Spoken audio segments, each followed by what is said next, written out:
Hi folks, welcome to this week's Inside Chat, the Scottish Sun. As always, I've got Jim here with me. Jim, last week at Ayr, we talked about upon Tweed, how the North might have another great novice to go to war with in the South later in the season. We definitely saw one, didn't we? He was superb. Yeah, upon Tweed, trained by Nicky Richards. Danny McMenamin was in the saddle. We talked about this last week. The form was absolutely tremendous with Conman John, which had gone on to win that race at Cheltenham the week before. And I was there, obviously, and upon Tweed did everything expected of him. Really did it really, really nicely. The owner, Eddie Melville, he was there. He was absolutely delighted afterwards, as was Nicky Richards. They really do have a horse to go to war with. I'm looking forward to see where they'll go next. I see that Eddie told Ed Watson in the Scottish Sun this week that they'll probably find another small race before they raise his sights anywhere near where they're going to be at the end of the season. So yeah, it's a lovely horse to look forward to. I think the form might work out well. That race wasn't as bad as maybe people thought beforehand. And upon Tweed, in terms of putting the horse in your ACA and everything last week, he wasn't a bad price at all. So it's in the bag. 1 out of 1 for a pond Tweed over hurdles. Lots more to come. And Eddie's got another horse, which I mentioned last week, called the Kaluki Kid, which ran at Carlisle on the Sunday. And we were all hoping for big things from that. Well, I'll tell you, I spoke to Nicky on Saturday at Ayr, and I said, what about the Kaluki Kid tomorrow? He said, whatever he does tomorrow, it'll be fine because there are lots of big targets to come later in the season. And if you watch that four-runner Colin Parker Memorial, you will have to follow 1, 2, 3, and 4 from that race because they all ran really, really well. And I think it's very much a race to put in your tracker. And as Nicky told me on Saturday, the Kaluki Kid, very much one to follow as well, and those Eddie Melville colours. We didn't mention the Breeders' Cup last week on the show, but we watched it on Saturday night. Willie Mullins, I mean, this guy's just unbelievable, isn't he? A Oh, horse that finishes seventh in the Scottish champion hurdle, comes out and wins a tough race. I mean, it was just the man's incredible, isn't he? oh, absolutely amazing. I mean, I watched with incredulity. I'm sure you did as well. I mean, seventh in the Scottish champion hurdle. Okay, he's gone on and won some pretty big races on the flat since then. But to go and win a Grade One Breeders' Cup was absolutely phenomenal. And the ride that the jockey gave it was amazing as well, coming round the outside. As Ted Walsh said in an interview yesterday, if you'd done that on a favourite and got beat, you would have been absolutely crucified, he said. But he's in a 40-1 chance. He can take every chance going, and it all paid off for Dylan Brown McMonagle rather, the new Irish champion jockey, and just amazing. Willie Mullins, he can do anything, can't he? Yeah, and then I mean, you've then got Goody Two Shoes, another horse that's been jumping, going Yeah. and finishing second in the Melbourne Cup. Do you think a lot of the jump trainers might be looking at it and going, you know what, see these classy 2 milers that we've got, we might as well give a wee bash on the flat just to see how they get on because these pots are clearly there to be won, aren't they? Exactly. And what you should remember is these jumpers, when they go over jumps, it slows them down. That they're not necessarily slow horses going over hurdles and fences. They're very good horses which are capable of jumping hurdles and fences. They're very well bred racehorses in their own right.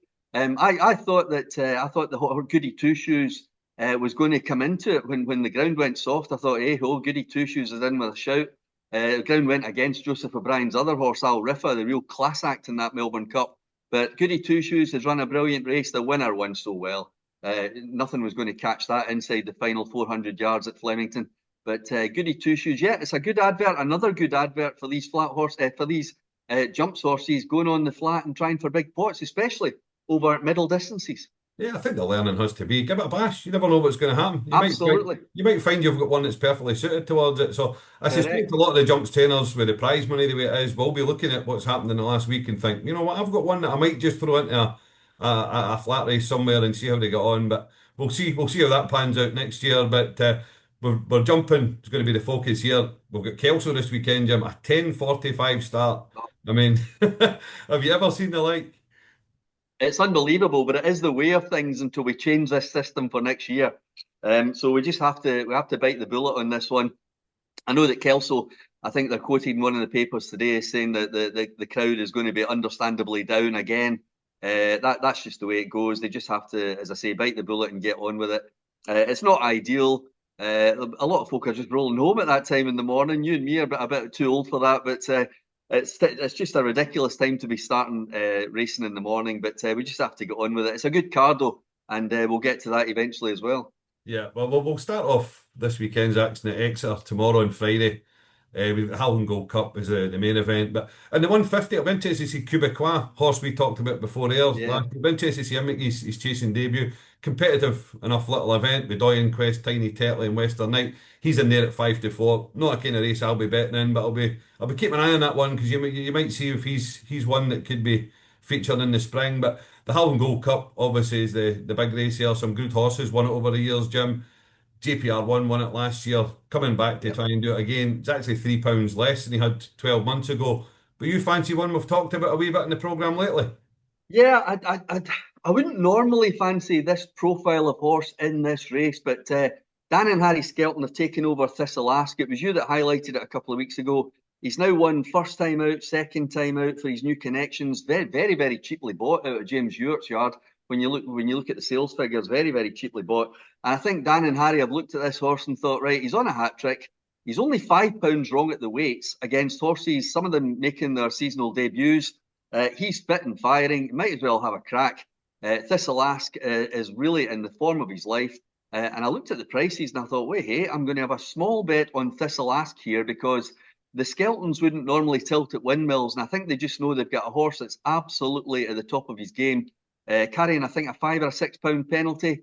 And I think Thistleask will go very close. But I know you fancy another one in the race. Well, I mean, Caliph de Burley's the obvious favourite, isn't he? Because Yeah, of course he winning the is. Yeah, medal at Aintree, and he's going to take a lot of beating. The pace set up of this race with Thistleask and St. Segal, it makes it quite interesting because you're two front runners who'll go hammer and tongs for the start, and that'll set it up for one of GPR1, Caliph de Burley or Martador. I just thought yeah, Martador off 10 stone 11 has to be look pretty dangerous in this race. So I thought it's 6-1 Martador, Venetia Williams, Hunting had, I think she had two runners since May, come out and won the race, the Charlie Hall last week with Jello. So yellow. she's a brilliant target trainer. So, I mean, Martador was entered at Ascot last week, taking out account of the ground. So you had an extra week's training as well. So you can take it that he'll probably be fit. So I thought it's 6-1 Martador must be worth chancing. And then later in the card, 3:35, Chester Williams, a young trainer that we talked about, made a great start to his training career. Seems to have Harry Cobden on side. He's riding all these horses for him. And Jupiter Alain in the 3:35 is a horse that I'm going to keep a close eye on. And actually, it's got a bit of form with the Doyen Chief, who I was going to put up at in the Badger Bears later on, but wasn't declared. Yeah. He beat the Doyen Chief at Taunton, so I think Jupiter Allen would have a big chance in the 3:35 at Exeter. But then we'll go up to Hexham, Jim, with ITV are there for the first ever time. Yeah, it's absolutely fantastic. Yeah, and I tell you what, I've had a look at the card, and the ground there must be absolutely brilliant because they've got lots and lots of runners. They've Hmm. got very, very competitive racing. It's a tremendous track down there at Hexham in Northumbria, and I'm really looking forward to getting across this on Sky Sports Racing on Friday. It looks a really good card, and I know that you're very interested in Biggles is back in the 12:25. Big Les is back. Big Les is back. Ah, Named after one of Kenny Alexander's friends, Les. So yeah, I thought I this call it was. Biggles.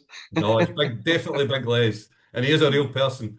I thought this horse should have won at Perth in September. It was well backed. It was 8-1 into 72. It was quite fancied that day. They held it up out the back, couldn't get there, couldn't reel in the stablemate Mountain Molly. I would expect it to be ridden differently. I would expect a better run this time. It's a half sister to Doddy the Great, Carrie Deschamps, Yeah, who'd obviously won good races. But so I mean, I don't know what price it's going to be. We don't have prices at the moment, but Big Les is back. Will definitely be interesting. Bell Legrand sets the standard for the Skeltons, but I would expect a big run for Big Les is back. And just in the 135, Jim, the 2.5 mile maiden hurdle, we've talked about this ex James Ewart angle. Big yep, Zook, Big Zook was an expensive purchase for the Ewart yard last summer. So with James finishing training, he's been moved to Nicky Richards. So be interesting to see how that one does. Possibly maybe not for tomorrow in terms of betting. I think this maybe just be Nicky giving it a run to see what he's got. But Big Zook will be interesting to see how he gets on. And then in the 245, I thought Tinnis Yori was a bet or would be a bet if it's the right price. Obviously, don't have prices yet, but that one finished narrowly beaten. Third the novice hurdle over 2 mile here in October behind him, perfectly perfect for the Lucinda Russell stable. That someone seems to be quite highly regarded. That was yep. in a better race at Aintree, wasn't declared, but they've just brought this one along quietly, and it just looks to be going in the right direction. So I think Tiny Jory would be definitely worth a second look once we see the prices in the 245. And just going back to that 135, another Lucinda Russell, Michael Scudamore horse there running Out of the Woods, which I think has had plenty of mentions in her various stable tours on the build up to the new season. So keep an eye on that one. And one I just thought was worth a mention here. We'll wait and see the prices. It's not a gambling stable. Ian Duncan's yard down at Coylton and Ayr. He had a few runners last week at Ayr. The best he managed was a third, but actually ran quite well. He's got a horse coming back after 600 days off called Cushion Dun. It's named after a place in Northern Ireland, and I've had a conversation with Ian in the past about this horse, and they really thought it was worth persevering with him and bringing him back. So I'm not sure if he'll be 100% ready first time out in that 135 at Hexham on Friday, but very much one to keep an eye on. A small stable that does very well with some good horses. So Cushion Dun, keep an eye on that one. Yeah, the 320 at Hexham was one of the ITV races, and it caught my eye that Henry Daly sends a horse up here, Lowndes Lizard. Yeah. I looked into it. Henry Daly's had five runners at the track since 2009. Three of them have won. This Lowndes Lizard blew at Aintree in the top of him, but had a win at Huntingdon before that, which it beat Risking the Ground, who's racked up a few since. Sail Away, who's won a few since as well. So there is prices for this one being an ITV race. So that's in at 5 to 1. So I thought Lowndes Lizard was interesting enough just for a stable. It doesn't have many runners at the track, and they don't tend to miss when they do. Also notice he's got one in the same ownership in the bumper called Titanium Ring, but we don't know anything about it. It's an unraced bumper horse, but maybe just worth keeping an eye on the betting. Absolutely, especially those stats about Henry Daly getting up there to Hexham. As we've covered those two meetings on Friday, Robert, Hexham and Exeter, very, very interesting, but it all hots up again on Saturday with the first look at the Grand National fences at Aintree for this season. It's always an interesting day, and of course it's the Grand Sefton chase, so it's not the Beecher, it's Grand Sefton's over one circuit of the national fences. Very prestigious, very valuable race in its own right. And we've got last year's winner in there called King Turgeon. I remember tipping that one up in the paper. David Pipe trains that one. Jack Tudor in the saddle. Pipe's horse is running very, very well. He had a winner just a couple of days ago. And you've also got last year's runner-up in there, Vintage Fizz, which I know you fancy for Jed O'Keefe. But the one I'm going to go for here is a horse called White Rhino. It's trained by Oliver Greenall or Ollie Greenall and Josh Guerriero, the training partnership that's doing so well. And a training partnership, Robert, that does very, very well at Aintree. They've got a horse in this race as well, which has actually finished place, Gaborio, which actually finished third in the race last year. They love running their horses over the big fences at Aintree. They both get good records over the big fences as jockeys. Josh won the Fox Hunters, I think, a few years ago, and of course, Greenall, his family go back years with the Aintree races and over those Grand National fences as well. So I think they've laid out this horse, White Rhino. He's a huge horse when you see him close up. He'll have no problem jumping these fences now that they've been humanized so much. The fences take not as much jumping as they used to, as everybody well knows. I think White Rhino will canter around these big fences. I'm sure he'll be absolutely spot on because the booked Sean Bowen. Henry Brook, their regular jockey, is obviously injured. Sean Bowen takes the ride on White Rhino, and I think he could jump these silly on Saturday. But there are other alternatives, and you're going to mention one or two. Yeah, well, when Johnny Who's going to carry top weight, I mean, a horse that broke your heart at Cheltenham when he finished second in a race that he should have won. He's a classy animal, there's no doubt about that. But far be it for me to try and second guess what the plan for that will be. You'd imagine there's targets all over the place for that one. So I'll be swerving that one betting wise. But I think Sam Thomas is in such great form that our power has to come into your thinking. Yeah, he does. He has to. As we sit here on Thursday, Jim, he's 6 winners for his last 9 runners. So, I mean, this horse has been over the Grand National fences before, finished 11th in Corach Ramblers National. 2 mile five's far more his trip, though. Think he'll be far more at home in that. And then Dylan Johnson, they've got a great jockey there. I really like this boy. His £3 is great value at the moment. So the pace set up should suit him as well. Mahan's Glory will be the one you would imagine will go out in front, just let our power sit in behind. So I would expect a big run for that one. And as you mentioned, last year's second Vintage Fizz, I think you'd be very unwise to write that one off.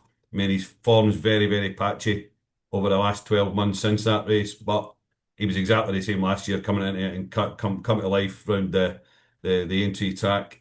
He's £3 lower than he was last year, so a bounce back again would not be a huge surprise for that one. Yeah, looking forward to that big race at Aintree on Saturday. Competitive card as well. Plenty of others I'm sure that people will have a look at on Saturday morning. But Kelso, we've already mentioned the really early start. We can't get away from that. But 11:14, the Ian Anderson Memorial Handicap Chase. We've got Bois Guilbert in there for Lucinda Russell and Michael Scudamore. But they've also got this other one, Heads or Hearts, which I think you fancy, Robert. Yeah, we spoke about it here back in March when it won, and it thrashed Tommy Combats, who ran a big race for you last Saturday back at Yeah, your. he did run a massive race. Yeah, so just on a line through that one, I mean, that stood the form up. Tommy Combats was second last week. I think the winner there, in hindsight, was a pretty well handicapped horse that had Very. fallen last time out. But Heads or Haps has went up £12 for beating him 14 lengths that day. But you've got Jack Power, who's a jockey that's riding pretty well. He's taken five back off, so I wouldn't be too worried about the hike in the weights. I think Heads or Haps will be going close. Now you wouldn't want the coup de coeur for Mickey Hammond. Looks like the horse that will go out in front there. You wouldn't want to give that too much of a soft lead. And as you mentioned, the stablemate, Bois Gilbert, Yeah. has got a patchy record, but on a going day, that horse is dangerous. So you've got a few in the race, but I think Heads or Hearts, just the way he won at Ayr in March, I think he'll take some beating. And just to back you up there with the Tommy Combats for Martin Toddhunter after that race at Ayr last Saturday said he thought Tommy would have won had the jockey kicked on at the top of the straight. He sat and he sat and he sat and Martin I could see him as he was watching the race and he was shouting for him to kick on and he never did. He tried to win the race with pace and of course he was outpaced by a better horse on the day. So keep an eye on Tommy Combats, but we'll just back you up there with Heads or Hearts. And then the 12:42, Cannock Park's a classy animal in his day, but he's had a lot of problems. They sent him chasing last year. He had a few physical problems. Back over hurdles now. Now he's on a mark 122, which could be a gift if he's fit and back to the horse he was. But you would need to see him run well before he become a betting proposition. And in this race, Jim, there's Rocheval, a horse we've talked about Yeah. before. I believe you fancy that one. Yeah, I really do fancy Rocheval. He was a very good young horse, won his first three races for Lucinda Russell. And I think that he ran a really good race at Punchestown in the spring. And I think you mentioned to me that that might actually have been his best form yet. But Lucinda says he's had a back operation since then. They think he's going to be a really nice horse again this year. And I think the fact that the Russell Scudamore horses were going so well last weekend, maybe without winning, that they're pretty well forward for the time of year. And I think Rocheval could be well worth a bet in that 2 mile 5 at 12:42 at Kelso on Saturday. And then the 117, the 3 mile handicap chase. We talked about Walk on Quest last week. Our colleague Ed Watson's put that up as one of his Yeah. horses to follow. It didn't run last week, but it's in here. He's got a course record of 1-1-2, so has to be respected. But there's a horse for Stuart Crawford in here called Al Khalila, which caught my eye. I fancy a horse called June Prince at the Lucinda Russell stable. I was going to put that up Yeah. my horse to follow for the year, but it's injured. Al Khalila beat June Prince in a maiden hurdle at Ayr, and then went on to a novice handicap at Fairyhouse. Was only beaten 2 3/4 lengths. Now the winner of that race came out and won by 10 lengths at Gowran the other day. The fifth was third at Down Royal last weekend. The seventh went on to be second at the Punchestown Festival. So there's a good bit of form behind this horse here. So Al Khalila, chase debut. The Crawfords don't really target Kelso. I mean, they come to Ayr a lot, but they don't really target Kelso that much. So Yeah. they don't have many runners there, so I thought that was quite interesting. So I'm going to back Al Khalil on the 117. Have you got anything in that? No, I was interested in Dare to Shout running there for the Hamiltons and Danny McMenamin, but I fully take your case for Al Khalila in that race. And I know you fancy one for Sandy Thompson's yard in the 152. That's Auchinleck. But I saw Sandy at Ayr last week and he was just getting a little bit frustrated the way his horses were running. And I decided to just have a look at his record for the last 13 runners from the Thompson yard. Only one has been beaten less than 10 lengths. So I think you're looking just for a little bit of improvement, but that doesn't mean to say that Auchinleck might not change that, Robert. Well, I thought it was a bit of an eye catcher at Perth uh, last month. They just hunted it round the back. Ended up finishing over 3 miles in a handicap chase. Didn't have it with hurdles long with this horse. They just 3 or 4 runs over hurdles, straight over fences. Was given a mark of 89. At Perth, they rode it like a horse that probably needed the run. Hunted it round the back, ended up finishing fourth. The three in front of it had all had race fitness on their side, so I think that was a good effort. It jumped really well for being in its chase debut. So I just wonder if they turn up on to Kelso this weekend with different tactics, with a run under its belt. This horse just might come to life a wee bit. I think the betting would probably be instructive on this one, so I'll be keep a close eye on the betting, and then Auchinleck in the 152. If the stable are backing it, then I think it might be time to jump aboard. Well, they did back Rob Roy McGregor at Ayr last week, but it disappointed. So the money was down. So they do fancy one or two of them at the moment. So, but as I say, Sandy was just getting a little bit frustrated the way they were running last week, and they weren't brilliant at Carlisle the following day either. So good luck to the Thomson yard getting back to top form. I hope Auchinleck can win that. Are we that interested in Win Canton on Saturday? It's That was poor stuff. It's actually a card I yeah, usually like, Jim. I mean, I usually like the yeah, Badger Beers handicap, but I mean, 7 runners, art of diplomacy. I mean, it's kind of got the shape of a veteran's chase. it really does. Yeah, I mean, Credo and all these horses, but they were all entered in the veterans chase at Sandown on Sunday, but I've taken it here. I mean, I won't be having a bet in it. Art of Diplomacy is the one that probably sticks out. Just the fact that he's been running and he's been running up a sequence through the summer. I mean, you would probably be putting a line through the summer horses at this stage Yeah. of the season, but this race just looks so weak that Art of Diplomacy might go in again, but not for me. And then I mean, you've got the elite hurdle, which is a sorry excuse for a grade two. I mean, surely Rubo wins, bar a Rubo's fall. going I to be mean, odds on, isn't he? yeah, yeah. And I mean, beyond that, I mean, you've got a 2.5 mile novice chase. Blue King Daru sets the standard there. Although there's an interesting one for the Bromhead Cobra Queen, but certainly nothing on that win can't go, which is fast ground. They've been watering it all week. Yeah. Still going to be fast ground. Nothing really appeals for betting purposes, but I think you've got a few at Doncaster, Jim, as the flat season comes to an end. Yeah, we're hanging on to the flats. The last meeting at Doncaster, they usually start on the turf at Doncaster in March. They finish in November. They're actually finishing with the very last race, the November handicap, which I'll come to in just a minute. But they've got an early start as well, 11:37 for the apprentice handicap over 7 furlongs. And the one I'm going to go for here is Edgewater Drive. Going to be ridden by Scottish apprentice Paula Muir. She gets on really, really well with the horse. It was meant to run at Nottingham midweek, but that was abandoned. And I think Edgewater Drive switched to Doncaster, slightly up in grade, but I don't think that's going to be a problem off bottom weight. Paul has taken £3 off. Edgewater Drive will do for me in that one. I would mention Look Back Smiling, which continues to be really slow at the start, but one of these days, Look Back Smiling will get out the boxes at the same terms as everybody else and go and win. I hope it's not on Saturday because I think Edgewater Drive might win that race. The Wentworth Stakes is a listed race at 125. I think this might be another day for Balmoral Lady. She's been very, very highly tried this season. She's got some tremendous form dating back to Ascot in the summer. And Billy Loughnane takes them out on Balmoral Lady in the Wentworth Stakes, a listed race over 6 furlongs at 125. In against Art Power, PJ McDonald standing in for David Allen in this race. But Balmoral Lady for me. And when we get to the big race, the Virgin Bet November handicap over 1.5 miles at 3:45. Last year's winner, Lord Melbourne, is very much the one for me here. I thought he absolutely hacked up on his belated seasonal return at Epsom the other day. I think they've obviously laid him out to win this race again.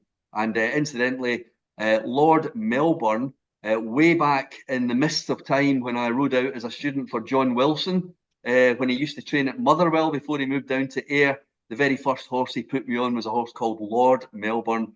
And obviously that horse wasn't good enough to have his name protected. And he's now running for Rafe Beckett many, many years on. So it's not just the fact that I used to ride a horse called Lord Melbourne, but I just thought he was really, really impressive at Epsom first time back. And I suspect that he will win the November handicap again, 3:45 on Saturday. That's great stuff, Jim. Thanks very much. Best of luck with your bets this weekend, folks. Thanks, everybody.